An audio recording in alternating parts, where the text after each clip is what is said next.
have my little box with me.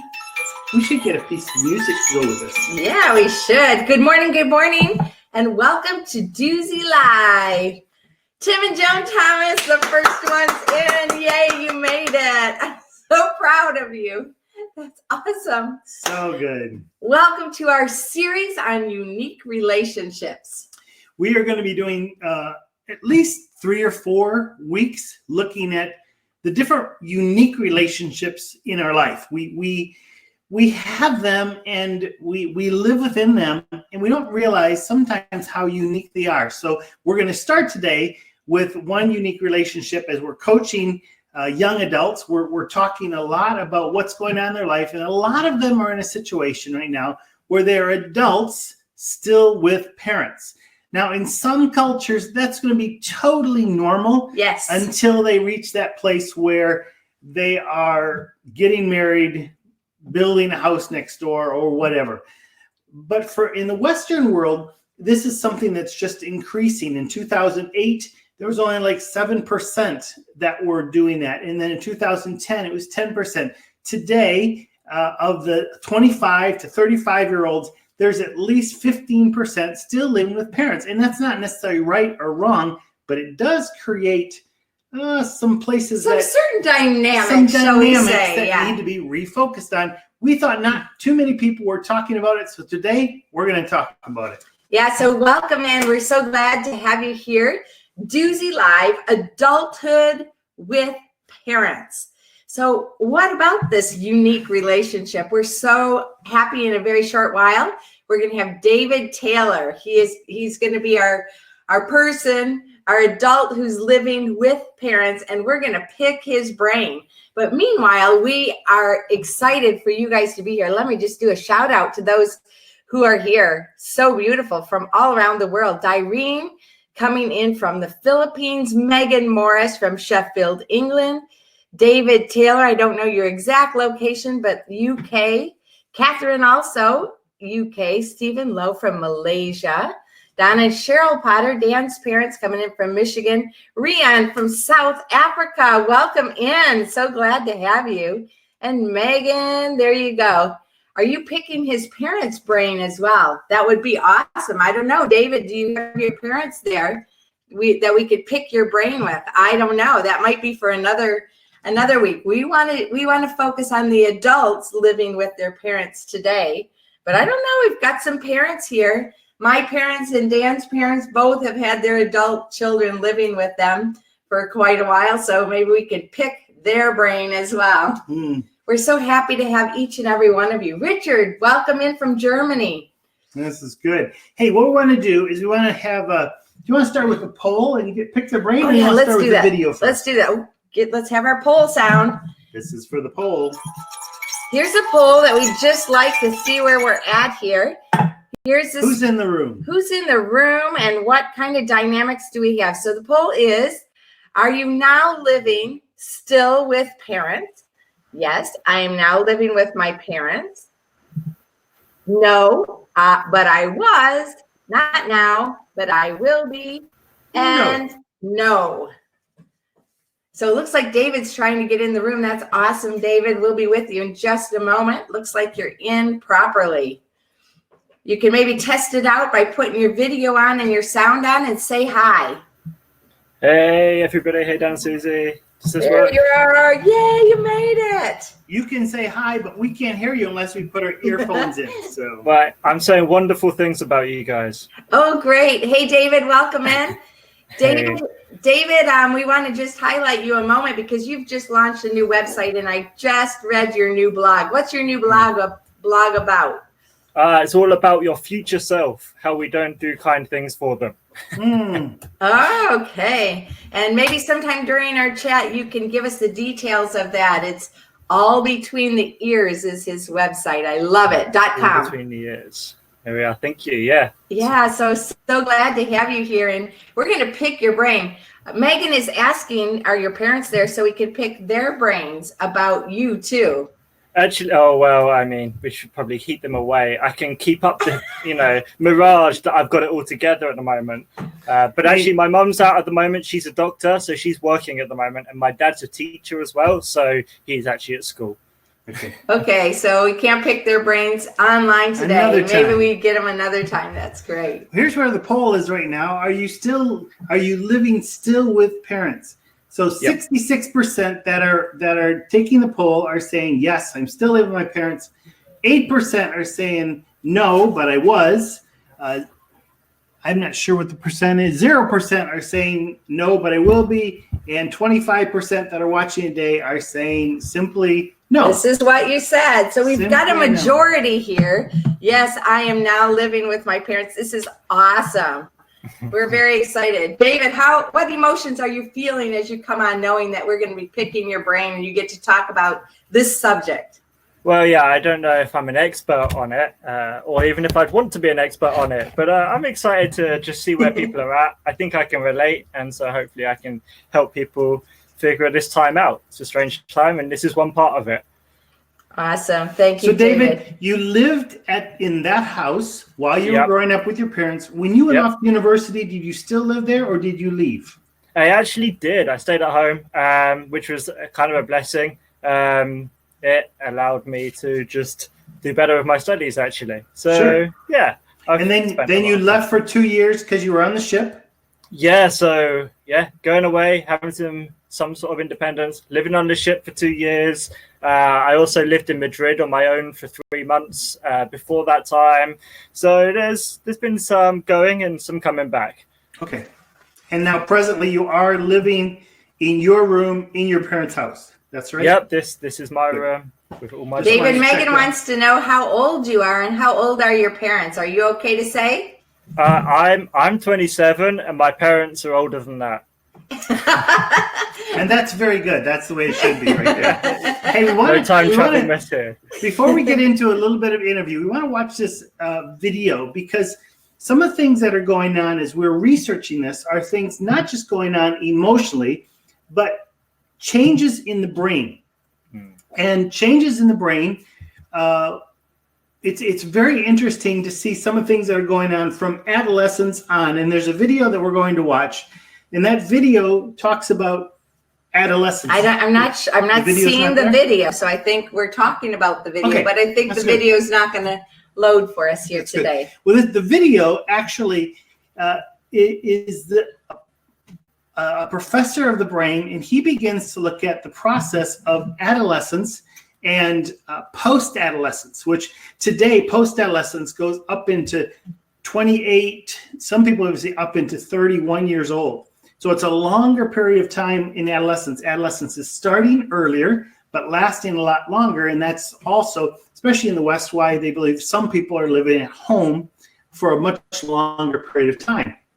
But in this adolescence time, there's something that takes place in the brain, which, well, actually two things. One is pruning, where the things that the world used to be very, but in the brain. Can you see this? Nope. I can't see you now. Okay, 1 second. I'm trying to grab the video quickly, but maybe it's not working. Here we go. Can you hear it now? Are we on? No. Okay. So there's something called pruning where the brain from childhood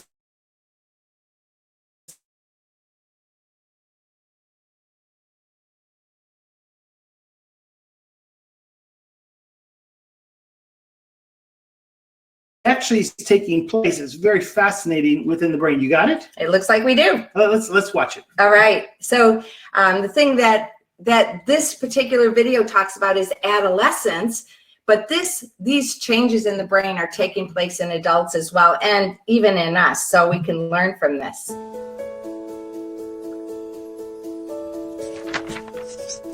The adolescent period is absolutely amazing. People often give it a negative approach, saying, oh, it's a time where adolescents are going to lose their mind, or they're just immature, or raging hormones drive them crazy. These are all not only wrong, but they're myths that mislead us and actually disempower us. Whether we're adults or adolescents, they actually give us the wrong message, and they make it so there's nothing we can do. So what is actually the truth?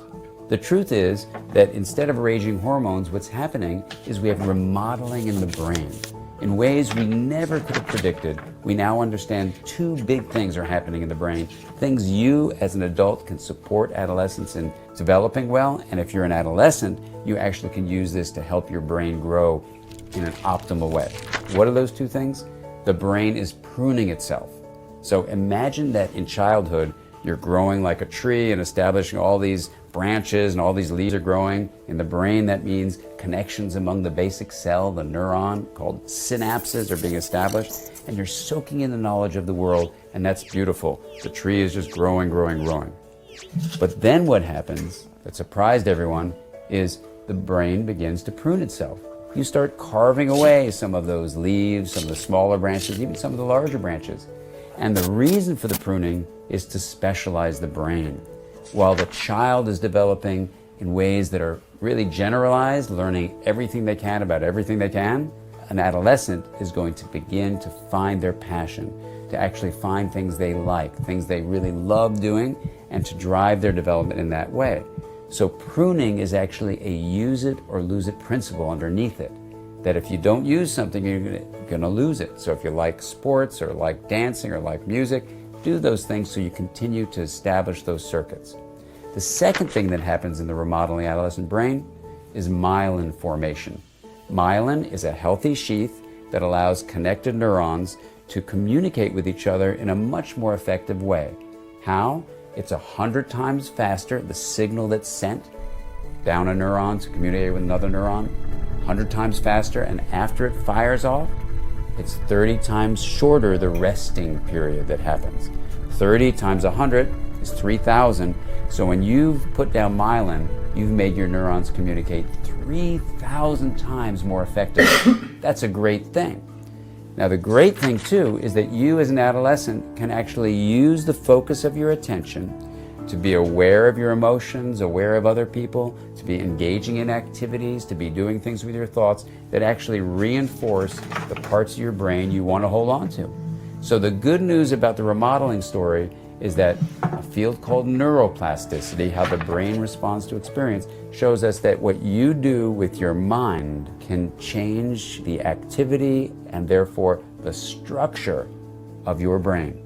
So if you then come up with the statement that the ultimate goal of brain remodeling is to make an integrated brain, to differentiate areas, that's the pruning, and myelinate them, that's the linkage. When you increase differentiation and linkage, you make the brain more integrated. And an integrated brain is the pathway toward well-being.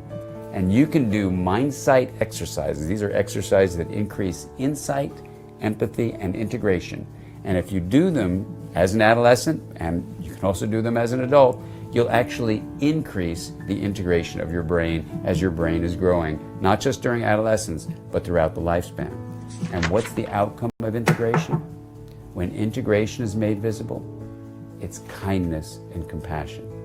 And so what we see through adolescent development is that our relationships become built on connections that are deep and filled with honoring each other's vulnerability, that's kindness, and supporting connections that are compassionate, filled with a sense of caring about other people and wanting to help them. This is the kind of world we can build as we move through life and support each other in our development. All right. Very interesting things there. Just a quick wrap up of what he's saying. And I love Megan's comment. Is this just a Western thing? This is not just a Western thing. This is happening around the world to people as they go from really 13, 14, 15, all the way through 28, 30 years old. That's taking place. The interesting thing is in the West, many people have left home by the time they're 19. In the East, and that's esteemed. Independence is esteemed in that part of the world. But in the East, you're probably not going to leave home until you get married, and so probably the East has a better way of understanding this because this is normal. They know there are going to be conflicts, and I know sometimes in the East there is this mentality of, well, don't say anything bad about the parents or about the relationship. But as we coach people, there are difficulties in every situation, no matter where you are in the world. And there are some principles we want to look at today to see, no matter where you are, how can you live fully alive in those unique relationships. That's right. It isn't that we're looking at this is wrong or this is right, but there are many people in that situation, and we want to make sure that people there are thriving, not barely surviving. So David, put your video on, and as you jump in, I want to ask, oh, there he is. that was quick. Boom, he's there. And as you come in, David, I want to just ask those in the chat, because we're representing a lot of places in the world. How is it for you? Is it normal for adults to live with parents, extended families in your part of the world? So if you don't mind, say where you're coming from and if that's normal for you. We 32 years ago started living in Poland, and it was normal for 2, 3, even 4 generations to live together.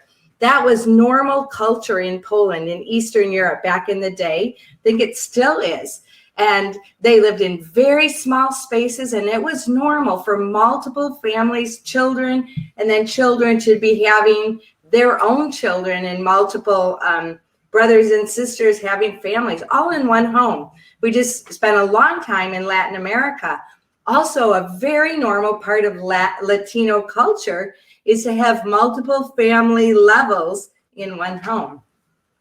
So, David, I love that you represent quite a number of things. First of all, you represent growing up in your home. You represent growing up as a missionary kid for a season, and then you went away and you came back. So you can speak for everybody, I think. I don't know about that. I wonder if you don't mind, you just let us know, download what's between your ears there, and tell us about how it is for you, your perspective of an adult living with a child, living with parents. You're the child adult, You know what living she's with talking your about. parents. Yeah, go ahead, just give us your thoughts. I have so many thoughts. I mean, undoubtedly, it's adults living with other adults, which is confusing and complicated. I told you my dad was a teacher. He says, when he tells people a teacher, like, how could you work with teenagers? That's so difficult. He's like, oh, they're much easier than adults who think they know it and have had 40 years of knowing it. And so I think there's extra complications, there's extra tensions. I think there's a lot of fear for lots of people as an adult moving back in with your parents, because there was a relationship and it was you being a teenager and growing up, or being a child, and that has to change in some way, and because we don't want to go backwards. So there's that independence and interdependence thing. What does it look like to be proactive in your family, to make memories, to put boundaries in place? There's so many things because it's people. Yeah. And this is one reason why we played that video, is because normally in life, especially if you leave for a time, the synapses of child parent are actually disconnected. They're pruned. Other connections are grown. And so when a child moves back in, or even they've always lived there, that's pruning still takes place. So suddenly there is a bit of a disconnection, and it isn't the parent's brain that has changed. It's actually the child's brain that has changed. And so somehow we have to figure out how we reconnect, because the parent may be thinking, hey, what's going on here? This isn't the way we thought it was going to be. And the child is like, why do you always act that way? And yet there's not that. There is a uniqueness there. I'm not saying it's bad. Sometimes it creates great things, but let's speak about that. Yeah, David, tell us a little bit more about exactly what Dan's talking about. You are a child, you go away, you come back, you get a whole new worldview. Your brain is developing and specializing and making choices of your synapse and your roadways in your brains that help you focus and be specialized, especially in the areas that you choose about. And then you come back. What is it like? Speak to us for a few moments about going back into that space where your parents maybe treat you like they knew you, the old you, the undeveloped you, versus your maturity. And now you have matured and developed and you see things differently. Speak to that, how you are, how your parents are, and how that dynamic can happen in a good way. Yeah, I mean, I think there's some misinformation that says I was a child and then I was a teenager and then I left and then I came back. And actually, every day, every week, every month, you're changing. And I was the oldest child, and so I was the practice one. And I actually found a letter that my mum wrote me, even when I was still at home. I was going through like some exams, and there'd obviously been some tension. And she said, "We're trying to figure this out. Can you be graceful with us as we're trying to be graceful to you and figure out, what is nagging and what isn't nagging, And I think I've been really blessed to have parents that have always understood that I was changing and the relationship changes. So that has been something that's really valuable. I think something that is difficult is to go away. You've had your independence and to come back. And I think it's very easy to go from, you've been proactive, you've gone and done things. And actually, I think it's easy to settle into being passive. Oh, somebody else is going to do the washing, someone else will do the cooking. And actually, a maturing adult can set the atmosphere, set the culture. You can offer to cook, you can do the washing, you can pull your weight. And I think in that changing relationship, what does it look like to lead up in that situation? Yeah.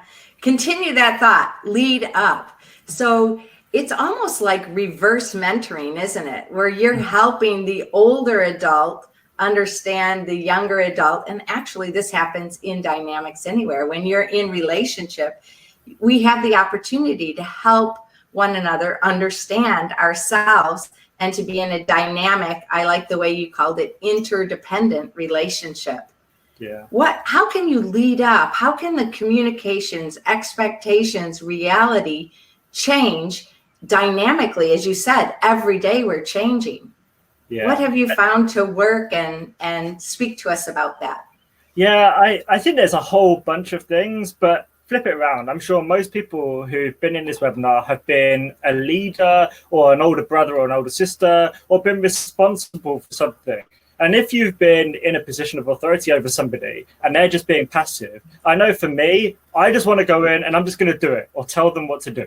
But if that person comes and is proactive and is taking responsibility, it changes that. I'll treat them more like an equal. I'll hand over more responsibility and authority to them. And I think it's on us to go, hey, I'm going to be proactive with helping and taking responsibility for the running of this house, for setting the culture with conversations.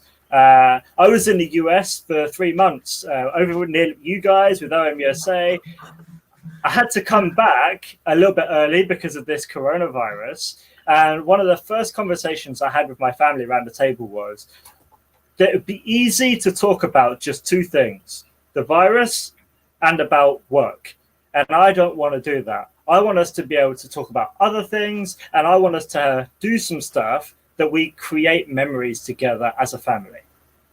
And so we're I think 4 out of the 8 weeks I've been back, we've had a bonfire, which is amazing. I love just being outside. It's a nice atmosphere, burning stuff. Who doesn't love that? And that's just a couple of memories that we're making in those moments. Yeah. So if I understand you right, you came back and you started that conversation. Yeah. You said, this is what I'd like to have. Yeah. And it came out of a fear. Oh. Because say more about that. I didn't want to just be talking about the virus and the work and time drift endlessly into eternal Mondays. I wanted to do some stuff that in a year, 2 years, 10 years, we remember it as a time that we built each other up. And so it was my preference. And I just phrased it as a question. What does this look like to create memories with each other in this time? Because nobody sits there and goes, I don't want to create memories with you. Of course we do. We want to have fun with each other. My parents do. My brother's here as well. He wants to do that. So, yeah. Okay. Your nickname, David, is Mr. Question. So I'm going to call you on this. What are some of the questions that we can ask our parents that will lead up or reset expectations? Just while you're thinking about that, I just want to let you know what some people are saying in the chat. We've got Malaysia, and we got the Philippines. I understand it's very normal to live with your parents until you get married. We got South Africa and France and Germany and England and the US, where it's a little bit not normal to live with your parents after the age of, say, like 19. Some research also showed, especially in the West, more people live with their parents in urban areas, less in rural areas. And then Megan comes up with a question about brothers or sisters and youngest and older, like birth order. How does that play into it? So we'll get to some of those things in a moment. These are some great comments and thoughts to go through. Even Rian talks about the boundaries with parents. So we'll get to that in a few moments. Yeah. So Megan, you're quite good at typing, so I'm going to invite you to do it. As David asks these questions, you can type it right there in the chat for us. And the rest of you, grab a pen and paper, because this is going to be rich. He has a lot of wisdom nuggets. Bring it, David. So tell one more time, what's the question? What are some questions that you can ask that would lead into your parents or your family dynamics or roommates or even friends, that we could like roll it out to those? So these are questions we're asking ourselves? Or no, these are questions we're asking questions to ask the parents to lead up and help set the tone for expectations that you're wondering about. That's good. Yeah, and I think that expectations versus reality is a really big one. So, you know, your parents, it's true, they're also human and they're feeling stuff and they're going through stuff. So asking them, hey, what are your expectations for this time? You know, you've just moved in. They enjoyed you being gone, and suddenly they've got an extra body to, you know, look after, to do the washing for, to cook with. And so you can say, hey, what are your expectations? What are you hoping for? I love the Stephen Covey thing, seek first to understand. And I think that is a really good principle. How can I understand my parents to put them first? That's good. So you might notice, hey, my mum's feeling flat today. How can I come and take something off her plate? Or maybe actually she wants to do something. She just wants to be busy doing something. And so you just got to notice and spend that time to, what are your expectations? What are you hoping for? What would make this a good time? How do you want to make the most of this time? Hey, what's going to make Saturday amazing for the whole family? Those sorts of things. Yeah, that's good. Some of the chats that I've had this week involve many adults living with their parents talking about my parents have been alone, or they haven't had somebody so close. I am close to them, and they have so many fears and worries. How do we support our parents? You're talking a little bit about, just notice where they're at. How can we support our parents emotionally? Because in the past, it's been them nurturing and supporting us. And I just want to speak that out to those of you more in the East, Malaysia, Philippines. I would love to hear you chat a little bit about how you do that in your culture as well, Yes. because I think it does happen normally, but probably it happens different. So, David, you. Oh, well, I don't know if I'm an expert on this, because like you said, it's almost like a reverse of the relationship. And that can be quite difficult. And I think I would just say, don't advise. Just stay away from advising. Your parents raised you since you were 0. And they don't need you to come and tell them how to do life. But they do appreciate being listened to, being cared for. Hey, you making the time to serve them. What's their love language? Do you know it? Have you noticed it? How can you love them through that? Yeah. That's so good. Yeah, I'm just going to pause you, David. You're doing great here because we've got some chats humming. Awesome. Direne says from Philippines, I've learned SRP with parents as well. Sensitivity, permission, and respect. Ooh, that's good. I like that. She's even got letters to help her remember it. Being sensitive to your parents, asking permission maybe to talk about things or roles or responsibility, and definitely respect. A lot of my friends over in the East, they're talking about like, how can I respect and honor my parents in the midst of living here at home? And honor and respect are values that are very, very high in these cultures. And so maybe the freedom that some of us in the Western cultures have just to be open and honest and throw hard questions out, it has to be framed very differently, for example, in Philippines and Malaysia, it's a difference and even Latin America. Yeah, I think it's a difference between independence and interdependence. And I think we can learn a lot from both sides, definitely. But I hear some of the stories from friends that are living in a very interdependent relationship, and wow, the benefits are incredible. Yeah. Another big saying that you have, David, is thermostat versus thermometer. Talk to us about that. Yeah, so every place you go has a feel. It has a temperature. If you go into a church or a business, and every home does as well, and that, you might call that a culture, but it's a temperature. It's how it feels. And it's easy to reflect that, to be the thermometer of that. So if you come into the house, some days it's going to feel lively, energetic, but other times you might feel a bit off. And I think if you're a thermometer, you're just reflecting the temperature. But you can be a thermostat, and you can set the temperature of your house. And I'm sure, you're there with your parents, and there's times when actually, because you're interdependent, you're affecting everybody else. I know if I'm flat, I'm down, I'm having an effect on everybody else being flat and being down. And the vice versa. If I'm having a great day and I'm full of energy and I'm excited, that also affects everybody else. And so knowing that actually what you're feeling, how you're acting, what you're thinking even affects everybody in that space, I think is a really important thing. So are you a thermostat or a thermometer?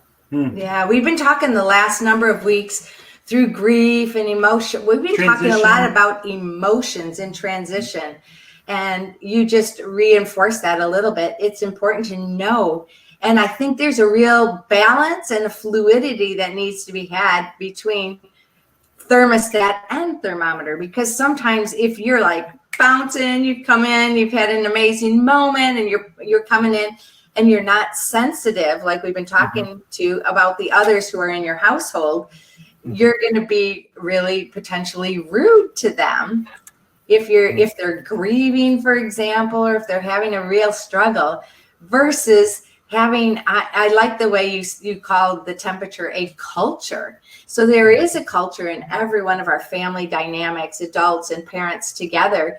There is a culture, spoken or unspoken, and communication is such an important one. So and this is the interesting thing, I think, about the parent-child-adult relationship is it is a culture. It's not a science.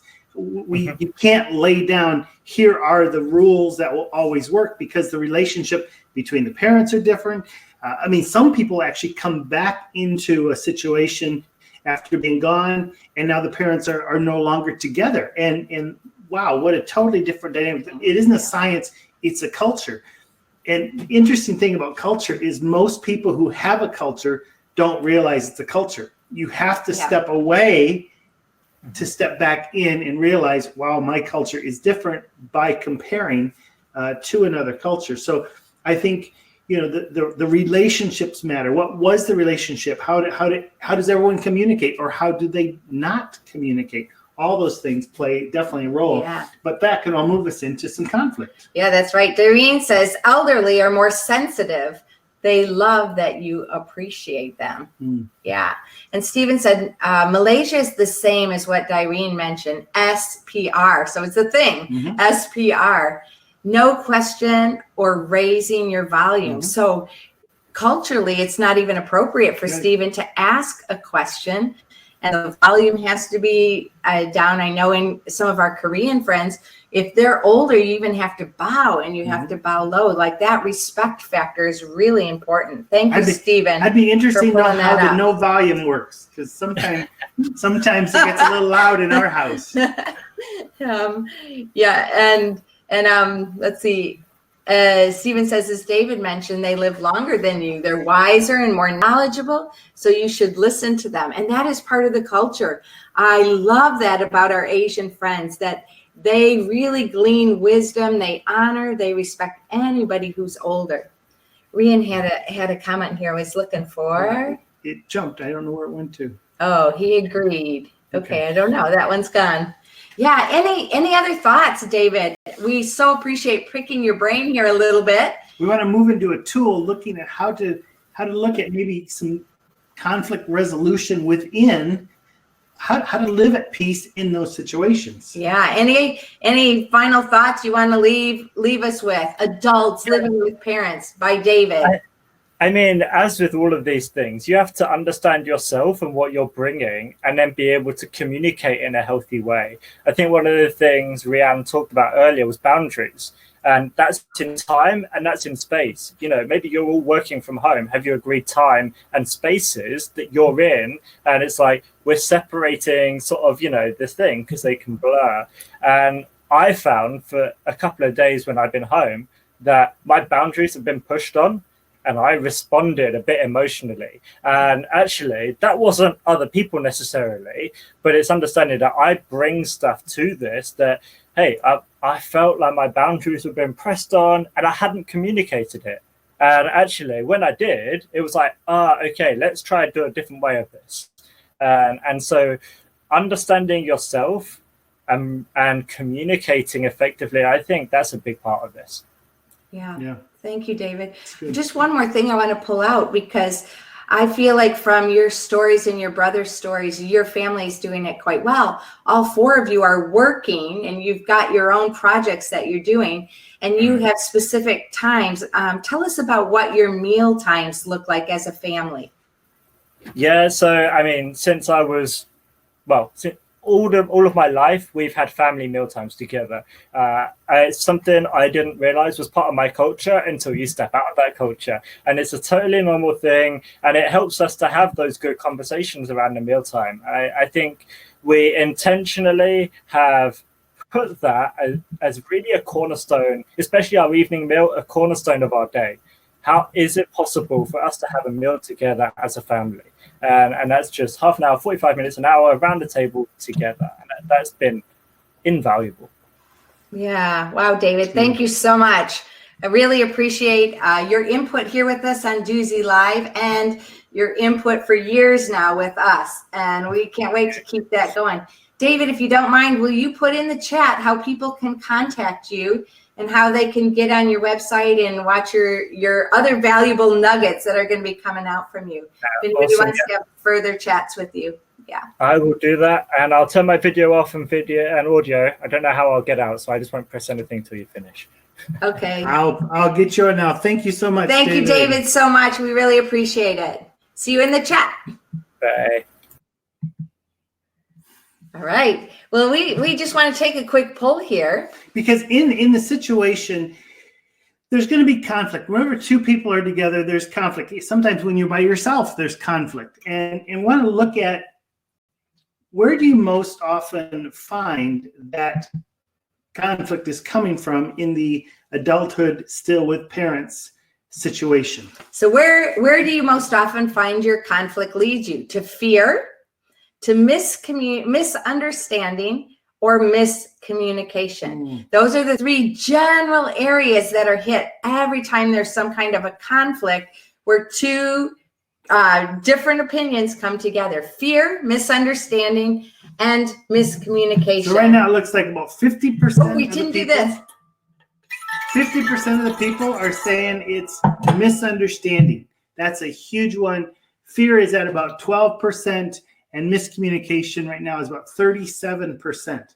So if you haven't taken the poll yet, this please is where we're at the moment. Changed again. Misunderstanding is at 40%, and miscommunication and misunderstanding are both at 40%. Fear is at 20%. So what I'm hearing is that we're missing. It's misunderstanding and miscommunication. Oh, it's changing a little bit more fear. Thank you. We'll leave that poll up for just another moment, but we're gonna address this a little bit.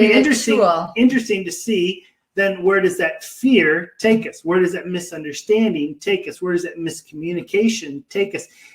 Susie and I, as we live, we're both two adults living in the same house here, and we were finding there was so much misunderstanding when we first moved back into here, and we had to come to the place that we would have to say, okay, here's the story I'm telling myself, because suddenly we thought, well, I know what they're saying, where I had no idea what she was saying and she didn't know what I was saying.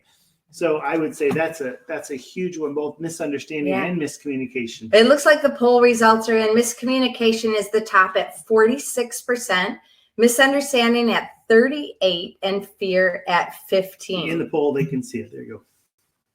So thank you for putting your poll in there. And we want to just go through this tool that we call Living with Conflict. And this is a two-part tool that we're going to look this week at living with conflict. Next week is the second part. We'll look at the next part, or the further next part of the next part. Yeah. So this is really living with conflict. Where are the conflicts going to take us if we don't deal with them, and if we do deal with them? So Dan, you did this piece of artwork here. Can you tell us about that? Because I think it represents what we're talking about here. Well, there's a lot in the piece of art. If you see, it all starts at the bottom with a brown onion, and from there grows, and you see there's two different stems coming from it, because relationships is about two, and there's a lot of growth taking place. You see some hearts that are leaves.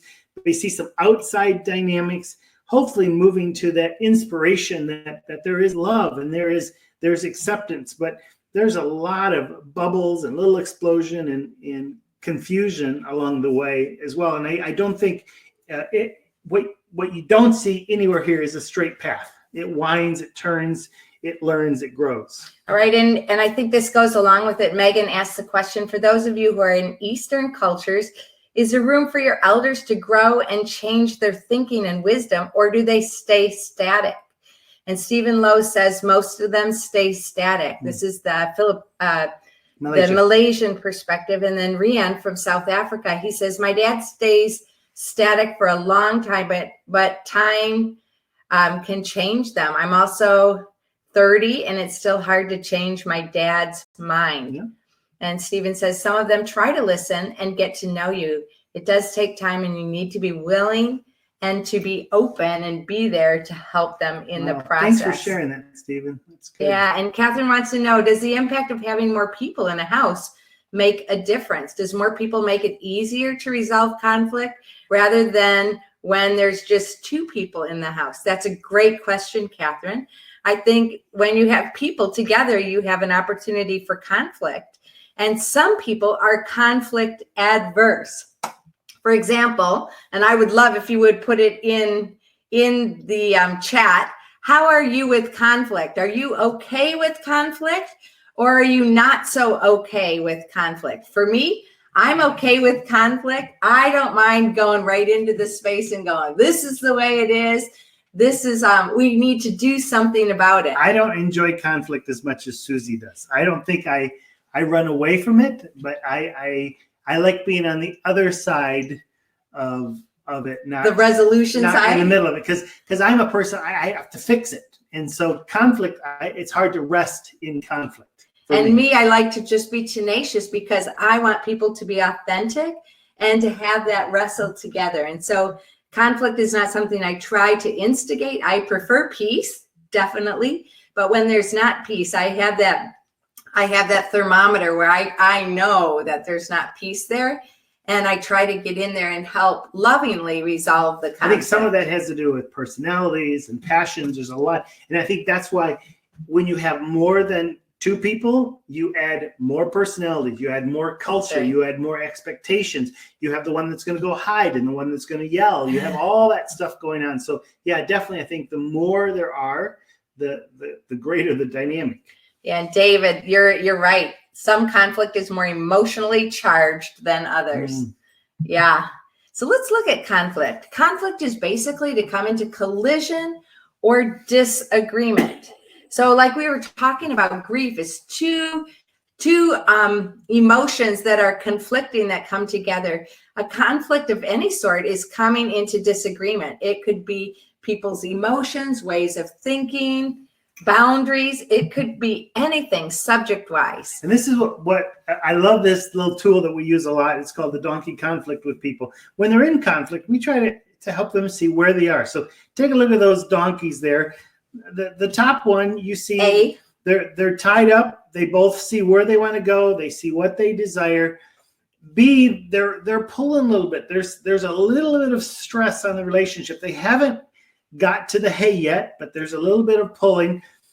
And then we get to C, there's a little bit of kicking going on, because it's like, I see only one thing. I don't see you. You're behind me. I see this hey, and I'm going to get there no matter what.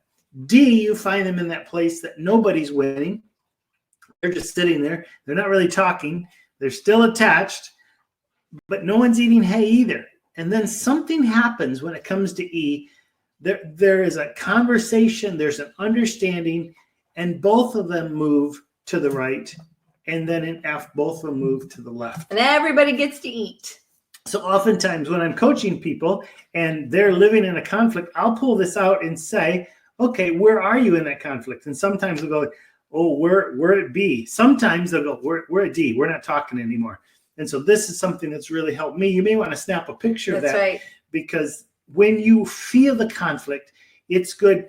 Even if you're in those areas where you maybe can't talk about it to your parents, maybe it's good to be able to talk to someone else about it, because those unresolved conflicts do go very deep. They cause emotions. They cause identity to form inside of you. So it's really good to identify, this is where we are. Okay, we're at C. How do we get to D? Yeah. How do we get to E? I mean, how do we move to that place? And even if you can't discuss it with the other donkey, you can make that plan. How do I go with them to their haystack? Yeah, a few weeks ago we were talking with Kim Kukura, and she was talking about grief, but the next week it was STIRBs, short-term emotional releasing behaviors. So basically, when you have these unresolved emotions that Dan just described that go deep and get unresolved, you begin to form habits or things that could become something that you keep doing. Behaviors that you have, culture. Addictions even, that becomes a negative behavior if you don't deal with it properly. And that's where we want to just continue to look. So sometimes I think we think, well, as Christians, as followers of Jesus, we have to live outside of conflict. No conflicts. The Bible's full of conflict. You think about Adam and Eve, you think about Noah and Abraham, Isaac, Jacob, Joseph, Moses, Joshua. Did Job have any conflict? Yes. Samuel, Saul, this whole list, the David, early church. Daniel, Esther, Jeremiah, Gideon, Samson, Jonah, Jesus even had conflict. Early church was very dysfunctional. And that's very interesting to me when people talk about, but today the church is dysfunctional. It's always been, because it has people in it. There is conflict. And we need to know how to move in the conflicts. That's right. So life is basically a story about conflict. You can't write a good story without conflict. You have the character, and then you have the conflict. It's there. And then you have the guide and you have the plan. But a story without conflict is not a good story. And so if you have conflict, wow, you are living in a good story. Yeah, I'm jumping to the chat here. So Megan's okay with conflict. Steven's a harmonizer. Rian says it requires a lot of patience. A lot of people, sorry, I'm going to jump to Megan. There's a lot of people I'd like to conflict with on behalf of Dan and Susie. Thank you. You're fighting for us. Rian says, yeah, it requires a lot of patience. Communication is important. Richard says, okay with conflict, want a resolution. Blessed are the peacemakers. Yeah. And Rian says, conflict in my culture, parents are always right. So it's hard to explain yourself because of the respect and hierarchy, which can lead to misunderstanding. And Irene says, it's always sweet after the conflict when resolution and reconciliation occurs. The relationship goes deeper and stronger. And Stephen agrees with Rian. Yeah, parents and the elders are always right because of, and that is a conflict right there. Maybe more internally, it can't come out with the parents, but there's definitely conflicts. And if it's not resolved, that kind of life will go from generation to generation. I know of people. These are the chains. Even in the West, that because they did not deal with a conflict in one generation, you saw the same thing again and again and again. But life is also a story about resolved conflict. Hallelujah. So when you're living with conflict, what happens? Romans 5:3-4 says, not only so, but we rejoice in our sufferings, because that's not easy, because we know that suffering produces perseverance, perseverance, character, and character, hope. And that in verse 5, it goes on to say, and hope does not disappoint us. That hope that we're going for requires us to suffer, persevere, grow our character. And how true in the this midst is, of hope. because some of the most hopeless people I've ever met are people who never dealt with the suffering They didn't push through. And yet you go to places like India, in places where people have suffered so greatly. Wow, they have so much hope. You would never know their world was falling apart because they've gone through this process. Yes, that's right. So let's look at it for a moment. Conflict. So if you would, in your mind, put some kind of conflict that it's in your life right now. Maybe it isn't with, parents and you, or whatever. Maybe it's any just relationship, some kind of relationship conflict, because we're gonna work through these things. In Proverbs 15:18, it says, a hot-tempered person stirs up conflict, but the one who is patient calms a quarrel. I thought it said squirrel. Calms a squirrel. It could calm a squirrel too, yeah. So what we need to ask in conflict, am I in conflict? So like Dan was saying, very important for you as you're thinking about this, think about a conflict you're currently in. That would probably be the most powerful, or one of the past, to learn from. Because this is a question Susie and I often, when we're sitting down at the table together, we'll just ask, is there a conflict here? Because something isn't right. And so sometimes we don't realize it. We have to go looking for it and go, oh, yes, there it is. Yeah. And then the conflict grows fear. It goes down. And 2 Corinthians 7:5 says, for when we came into Macedonia, we had no rest, but we were harassed on every turn. Conflicts on the outside, fears on the inside. And I think this is so important, because this has been the reality for me, for us. We have many conflicts on the outside. Those conflicts don't have to internalize, but sometimes they do. And one of the ways that they do internalize is with fears. In our poll, a number of you had fear, but miscommunication and misunderstanding came higher. But the fears are the first ones. What are we afraid of? And if we can tackle that question, that's going to be very helpful for us. So like if Susie and I are in conflict, or myself and my son are in conflict, if we can find out what is the fear behind that, very often the fear can be dropped. I mean, the conflict can be dropped, because we are trying to make sure that we're not damaged or something else is not damaged. So that fear, we really have to identify, what is it? Maybe the parents are afraid of. What are you afraid of? With Dan and I recently, as we're going in this online platform, one of the fears I've identified often is the fear of being left behind. Because Dan is so strategic in his mind, and he's so futuristic out there, that he can see things and he can describe it as if it already happened. And many times I need that visionary him to come into my space. But my fear often is he is able to do it and he doesn't need me, and we don't need to go forward with that. And I have to identify that, and even verbalize. The other day I was like, I'm just afraid that I'm not pulling my weight, that I'm not doing my part. And of course, we have completely different parts that we do in this ministry and this opportunity season God has given us. And it's very important to identify the fear. And if we don't identify a fear, then it goes into the misunderstanding. And let me just jump out of here so you can see the, here it is. Yeah. Okay, so Proverbs 3:21 says, my son, do not let wisdom and understanding out of your sight. Preserve sound judgment and discretion. So you need to ask yourself, what are you saying? Or what is the story I'm telling myself? Because they don't know. They can't read your mind. You can't read their mind. So you need to be able to really go deep into, okay, let's focus really on understanding not only what we're saying, but where is this all coming from? Yeah. Direne's talking about sometimes conflict occurs when either person is emotionally tired Oh, or yeah. stressed out. It's so true, and people become irritated so much easier. Yeah.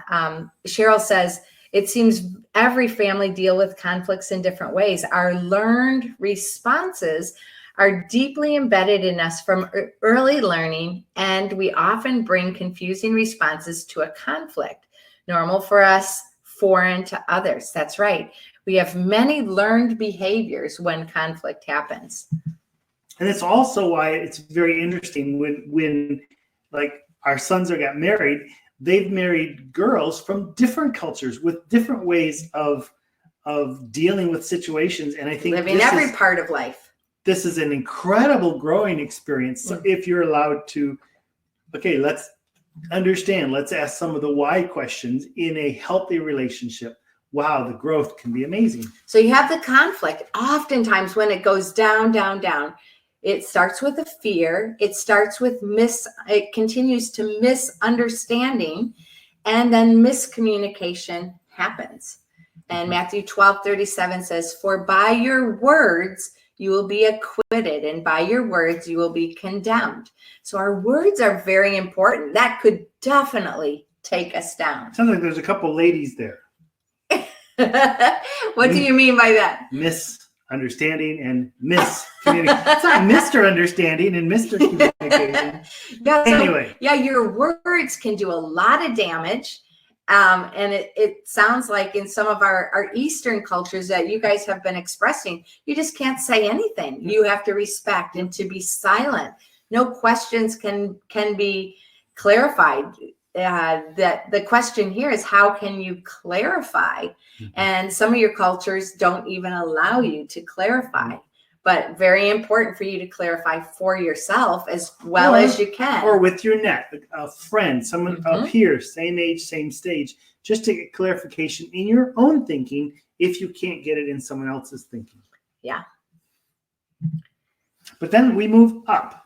Okay, let's say we're willing to deal with the conflict.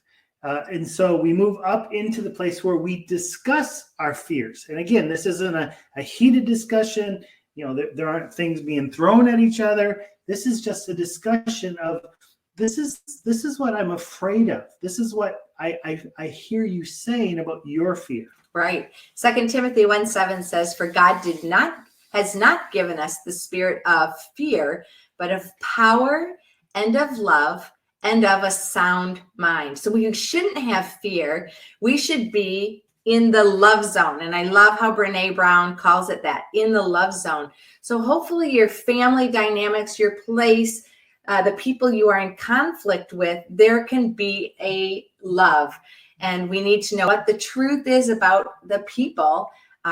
This is why I'm able to say to Dan, when I'm having this fear of being left behind or not being able to keep up with it, I know that he loves me. And when I discuss my fear, he's like, I don't think that for a second. I feel like you're pulling your weight. The truth is, and then I say to myself, the story I'm telling myself that makes me have this fear is this. And so sound mind and having good judgment in the midst of the discussion of our fears and being vulnerable with some of these emotions. Of course, it needs to be in a love zone, and it needs to be in a safe place, which we don't all have, but very important to discuss our fears. Let's look to some of the Eastern view here with Stephen.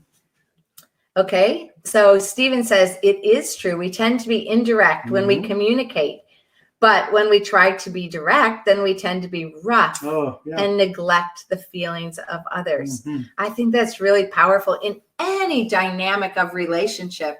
It's so important to take care of the hearts of the people around us. And I think this is, you have, Stephen, you've described what we're calling about being in the love zone, in a safe place. We're taking care of the hearts as our words come out and also the emotions. And Irene says, I super agree. Words are powerful. It can give life or death in a relationship. True. Yes. So one of the questions here as we're discussing our fear again is the question, what are we afraid of? Not just what am I afraid of or what are you afraid of?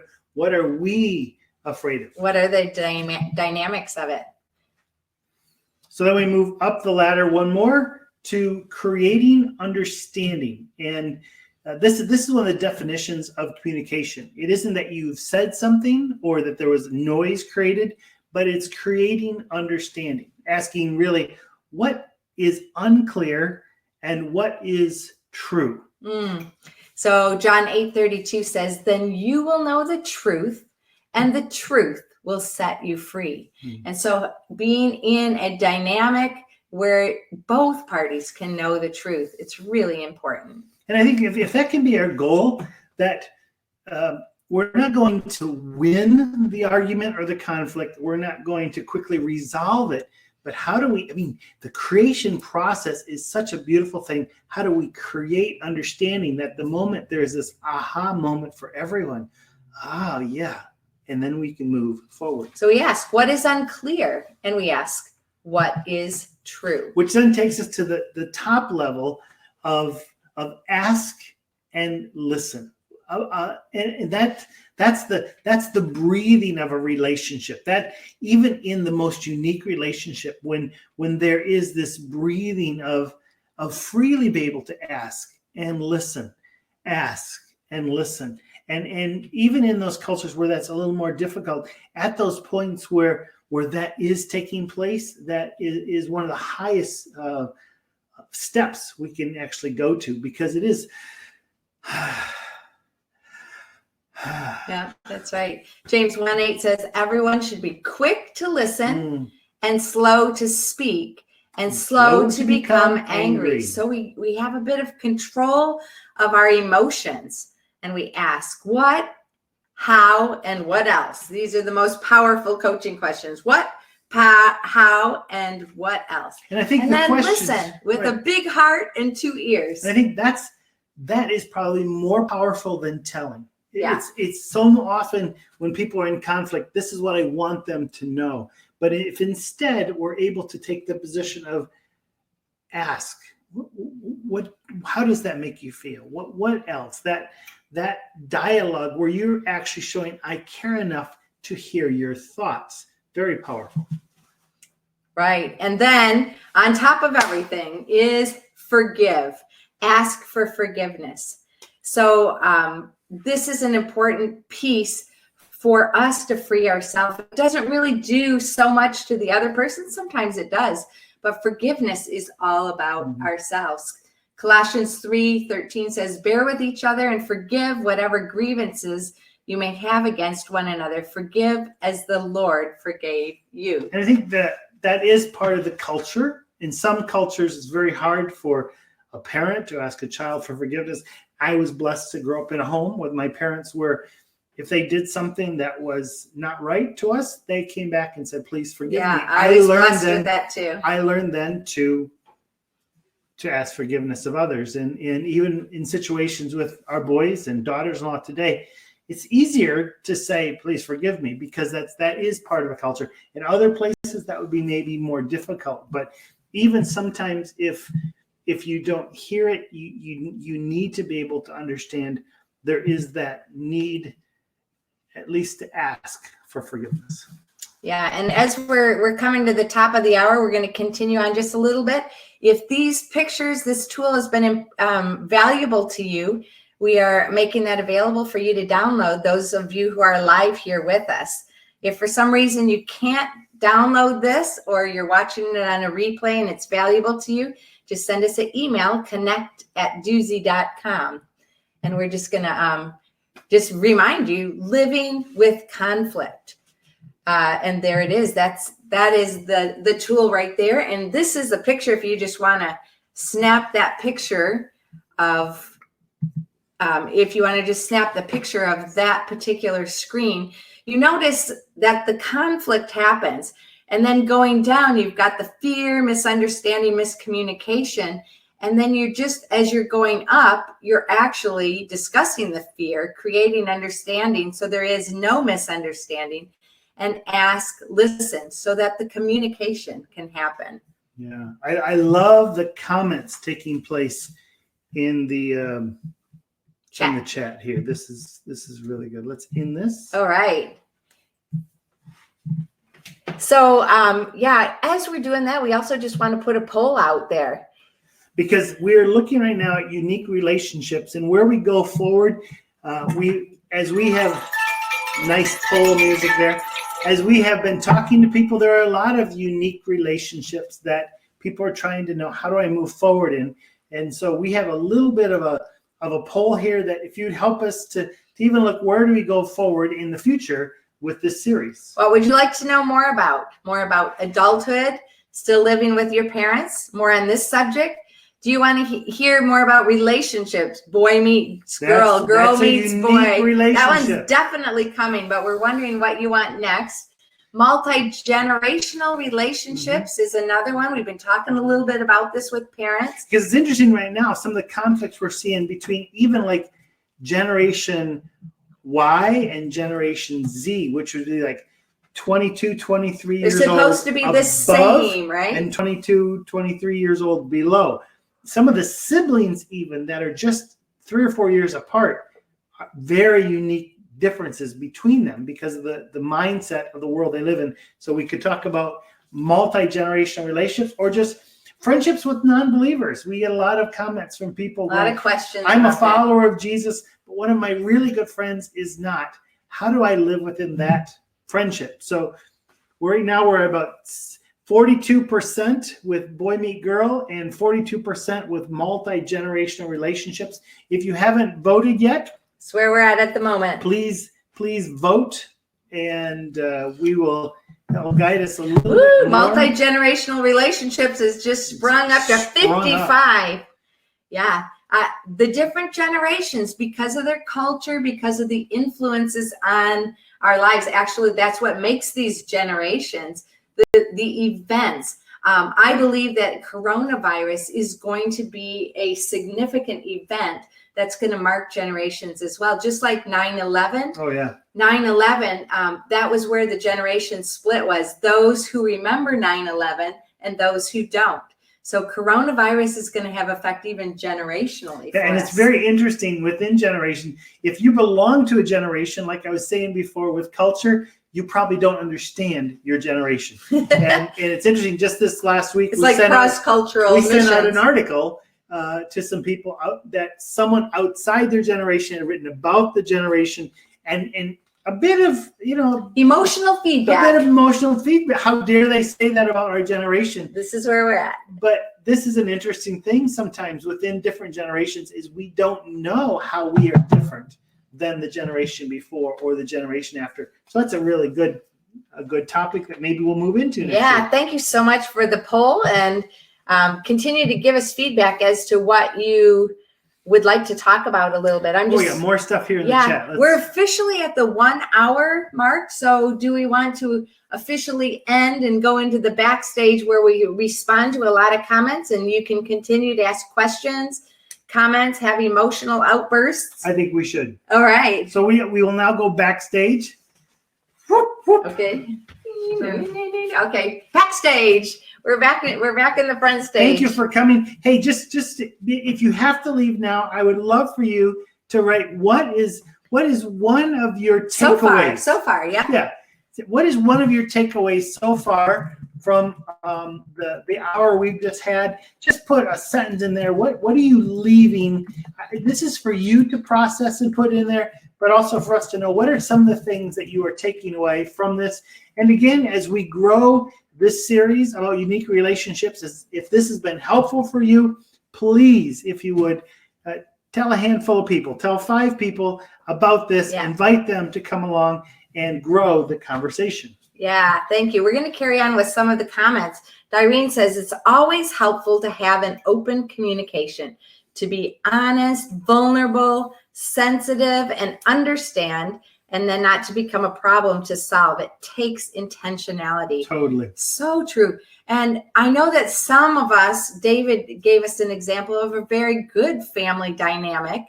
And so he is able to do these things that you're talking about, Irene. But some of us come from families, they're not open, they're not vulnerable. Parents are not being that way. They're not modeling that. It's not been the culture of the family.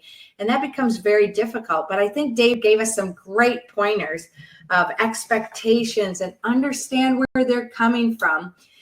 One of the podcasts or the TED Talks that I listened to this morning or yesterday was talking about the importance of backstory. Every single one of us have a backstory. And when we can tell our backstory, whether it was good, bad, awesome, whatever, when we tell vulnerably our backstory, that helps people we're in relationship with understand us better and helps them be more sensitive to us in our vulnerability as well. By backstory, what do you mean? It just means the story of what happened before this moment. The unknown story. Yeah, the story of how I grew up, what I was thinking, what I was experiencing. So every time we can tell story, it makes such a difference. I love the comment about intentionality. And I think anytime that we're in conflict or we're in a unique relationship, intentionality is very important. Yeah, and Irene just adds, and have grace with one another. Yes, every one of us have a story.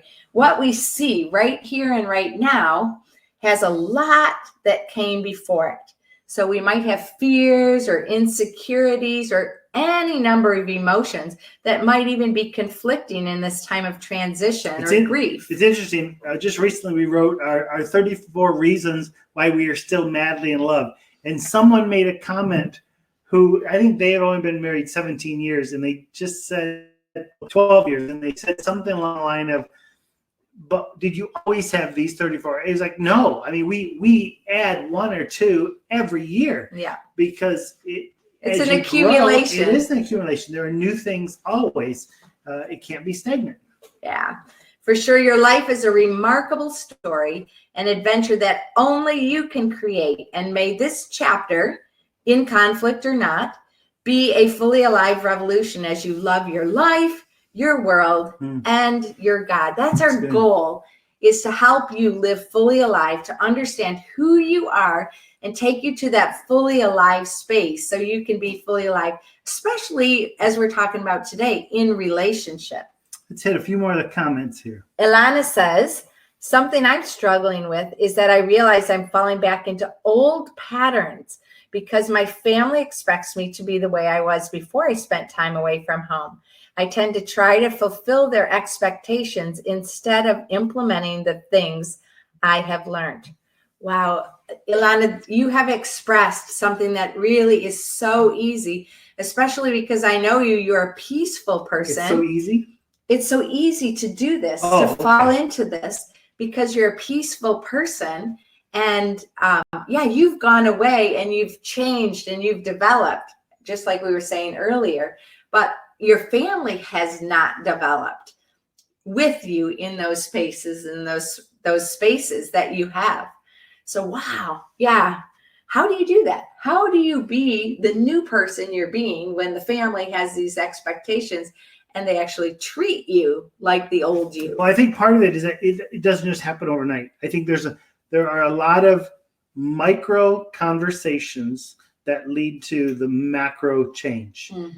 To suddenly say, hey, I got to stop all that because I'm a new person, it throws everybody off. Yeah. But the micro steps, the micro conversations, let's have a coffee and just take a little bit of a step, will go much farther, even to get them on your side, as it were, to say, I find that I'm thinking this way. Would you help me bring that out more? Bring them into the place of not wondering what's going on, but they're almost the one that they're feeling, wow, she still needs me to make that step forward. And Ilana, just as you were saying it, I know that when we come back from an experience, I know you were learning your drama, and then you went to the ship for a while. So you had very expanding experiences.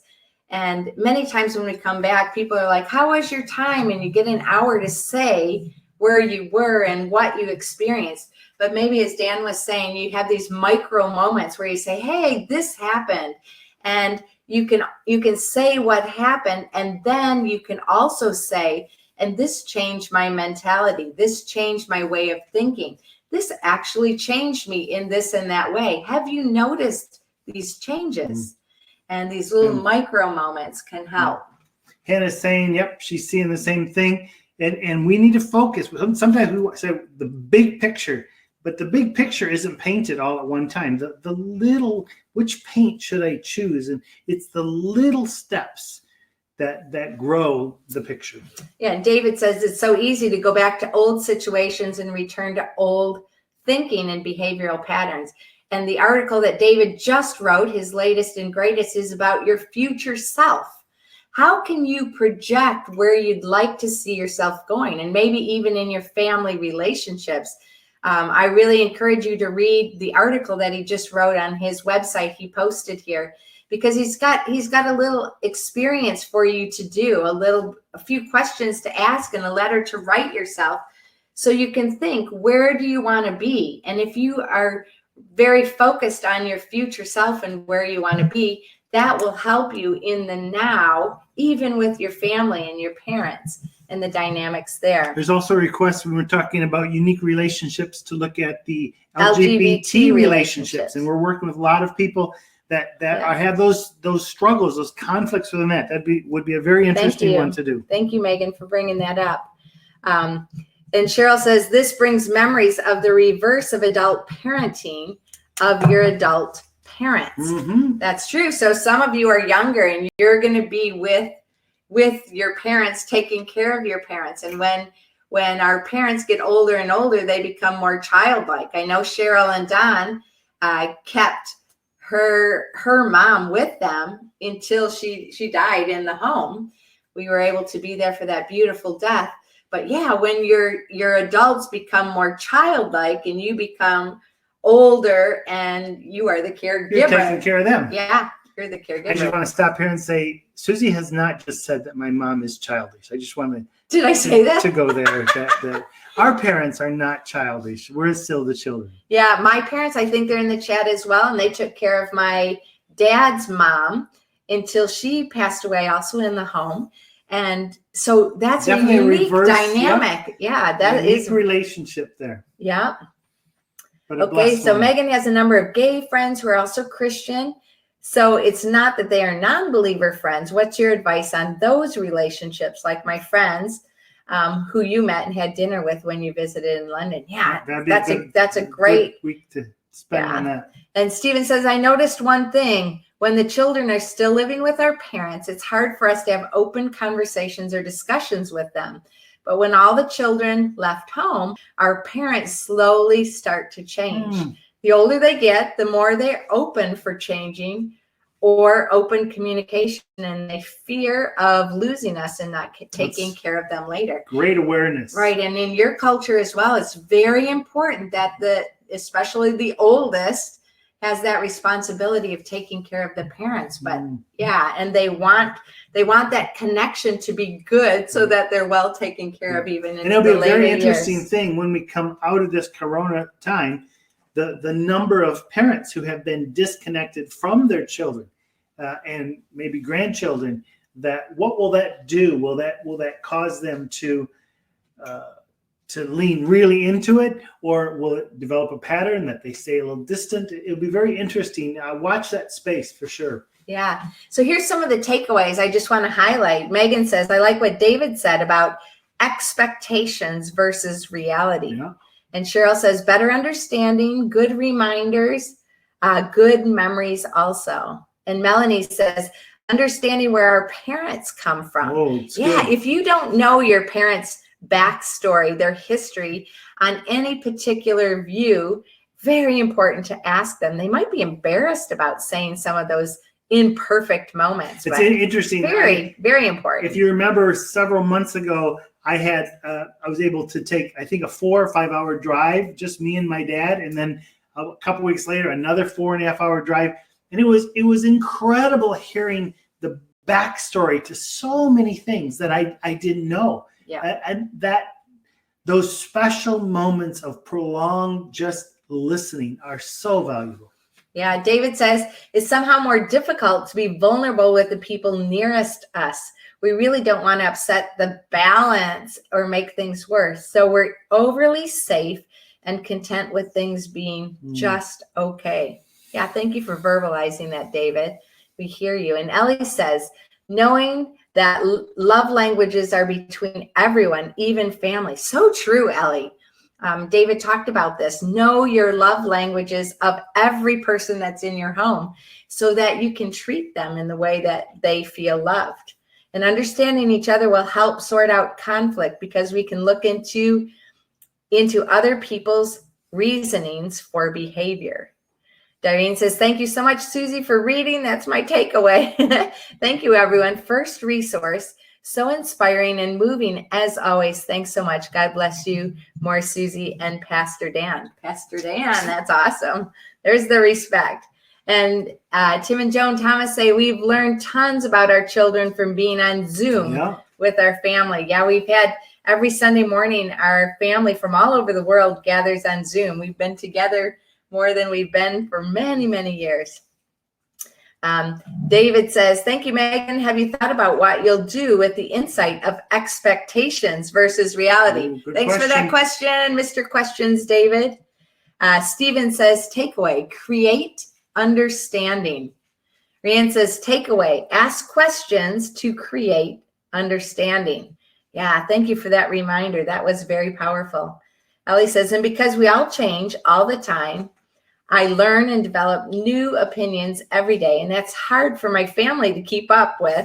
And we all still expect things to be the same as they were when we were younger or when we last talked about it. Yeah, Ellie, so good. So as you're learning, maybe you can have a dinner time like David and the Taylor brothers are doing with their family to just talk about the things that you've experienced in the day, maybe emotions or learning, or even new ways of thinking. I mean, that happens with us all the time. We'll sit down at breakfast and this is where we're going.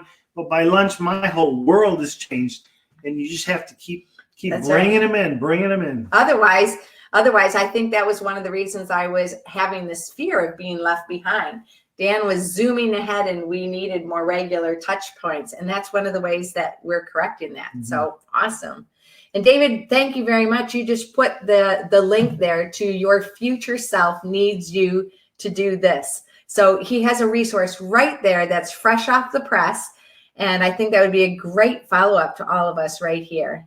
And Megan says, but your parents, Dan, are very childlike. They know how to live simply. Yeah. Very true. Megan says, my mom and I have figured out that our safe place to resolve conflict is to go out for coffee or lunch. And understanding how she got on with her parents. Also, I've learned a lot from my aunts about what my father's parents were like, which has been so insightful. And Megan, that's a really important piece. One of my friends, Michaela, she was telling me she's out with her mom right now. And she was saying that one of the most valuable moments for her, and it took a lot, just actually took a lot of her coming out of her comfort zone as she goes to walk the dog with her mom. And she finds that there are amazing conversations. One of the ways you can have great conversations is when you're shoulder to shoulder. You're not necessarily face to face like a meal or a coffee. That's a little bit more intense. So those of you who are feeling intense with your parents, try to have experiences together where you're walking or you're sitting on a porch or somewhere and you're looking out into a vast space. I learned this from my chaplain friend, Sarah, in Australia. She says she has the best conversations when they're sitting shoulder to shoulder, not looking face to face, where you don't have to focus on presenting yourself. You can just focus on the chat and the conversation. This is hilarious coming from Susie because she is such an eyeball to eyeball person that if I'm like this, she'll do that. She'll do that.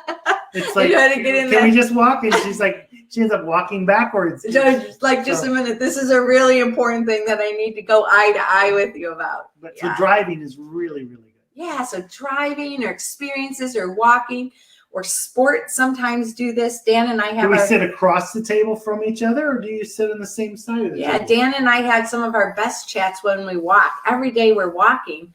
And this is a side-by-side. It's active with our body, and it allows our minds to be more free. It's great. Your parents have one there? My mom had to leave. Okay. My parents say, Tim and Joan, we have been caregiving for my 94-year-old sister, and we're leaving this week. She's very insecure with us. How can we deal with this fear? That's a great question. So now she has become dependent on you and is emotionally probably going to miss how awesome you are, first of all, but then second of all, just going to miss that experience together. I think part of that would be a conversation about those fears and to find out if there's any of those fears that you can relieve, maybe with a phone call or another person to step into the life. I think when we sense fears, oftentimes fears cause people to be quiet because they don't want to change anything. They don't, and I think if you can step into those fearful observations and have someone talk and clarify and make very clear awareness of if that is the fear, here is what can be done with that fear. Yeah. Thank you for sharing that. We are now aware of that. Yeah. We will do everything in our power to make sure that doesn't happen. Those are very important conversations. Yeah. And with fears, very important to know, one of our previous Duzie lives, we talked about fears. What happens when we have this fear response? We fight, we fly, or we freeze. And what was the other one? Or we fall. So if you're noticing that somebody is freezing, for example, that they're which means they just stop. They're not talking. There's no more conversations about it. You might just identify that as a fear. Allow them to be in a safe space, and story and connection with people are the two things that really help somebody in a frozen post-traumatic stress disorder state or anything on the way to it. Mm-hmm. So there's an community acronym, and conversation. There's an acronym we used to use too. I'm trying to remember it. Fear is something appearing real. False emotions. False experiences. I don't know what it is. Something that appear real. We have to look that up. That would be if anybody can remember it, tell us. Darlene says you two are too cute. We thank you once again. Many of you were celebrating our anniversary on Sunday. How many scoops altogether? So far we are over 300. Yep. Yeah, 300. I'll have to go get my paper in there. We were 333 a while ago.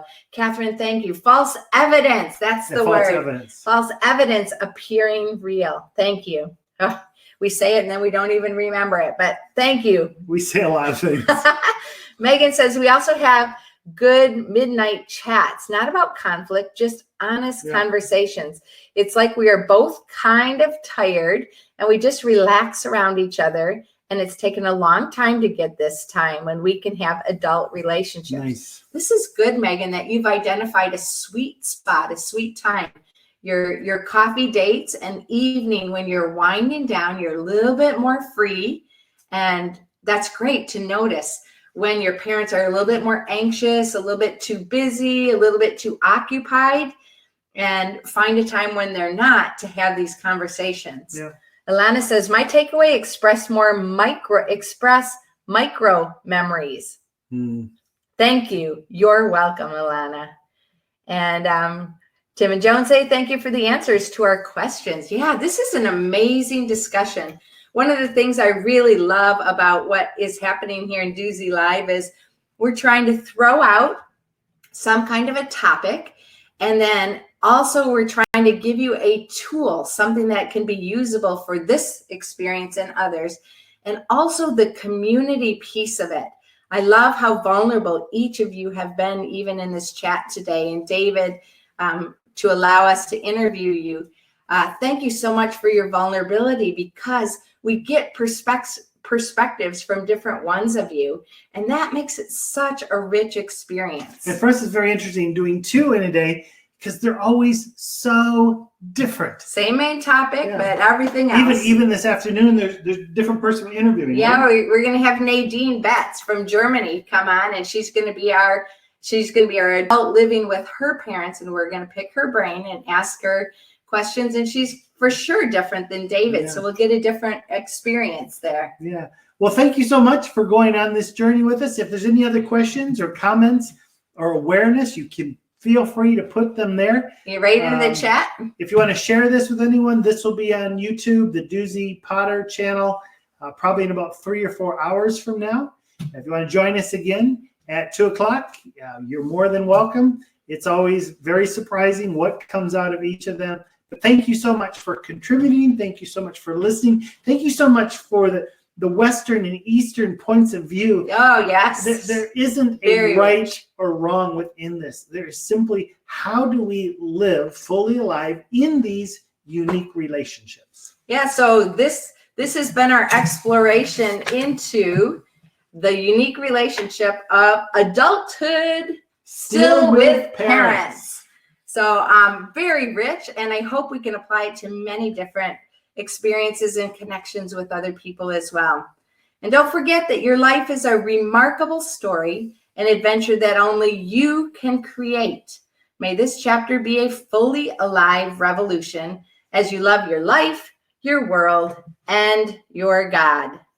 My name's Dan. And my name is Susie. Together we're Duzie, Live fully alive. Thank you, Stephen. Thank you, all of you, for participating, for speaking into it, for going forward. Yeah, and we just put out the link for the Fully Alive Revolution. We'd love for you to jump on that Fully Alive Revolution, and let's have further chats, not only about creativity, that's been humming nicely, but also about these unique relationships. Yeah, especially as we go into May, we're going to be really focusing not so much on the creative side of Fully Alive Revolution. We're in May. We're going to June. Into June, sorry. Yeah. We're going to be moving much more into the unique relationships. So we can keep the creativity humming, but also if you have any questions, comments, emotional outbursts, contact us in any way that you contact us, and that would be awesome. Direne says, thank you so much. David, too. Yes, let's hear it for David for gracing us with your time and brilliant ideas. And Susie and Dan, thank you, Direne, for that shout out. Stephen, thank you. And thanks for the model, he says.